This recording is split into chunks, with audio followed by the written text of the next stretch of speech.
2002లో ఇదే హైదరాబాద్లో current shot కొట్టి నా సోదరి చనిపోయింది. గొప్ప కీడు నాకది. 2002వ సంవత్సరం ఒక చేదైన అనుభవాన్ని మిగిల్చింది అని బాధపడ్డా. కానీ ఆ మరణం కూడా దేవునికి సేవ చేసింది, నాకు సేవ చేసిందని నాకు తెలియదు. ఆ మరణం జరగటం వల్ల నేను దేవుణ్ణి వెతికాను. ఆ కీడు నా ఇంట్లో జరగటం వల్ల నిజదేవుడు ఎవరు, ఆత్మ ఎక్కడికి పోతుంది, మరణం ఎందుకు వచ్చింది, చనిపోయిన వాళ్ళ స్థితి ఏమిటి అని అన్వేషించి నేను దేవుణ్ణి తెలుసుకోవడానికి ఆ మరణము నాకు సేవ చేసింది.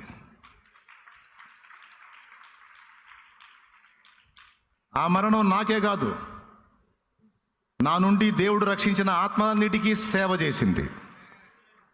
ఇప్పుడు చెప్పండి, మరణము సహా ఆయనకు సేవ చేస్తుంది, రోగము సహా సేవ చేస్తుంది, గొడవ సేవ చేస్తుంది, అల్లరి సేవ చేస్తుంది, సువార్త విరోధులు కూడా ఆయనకు సేవ చేస్తున్నారు.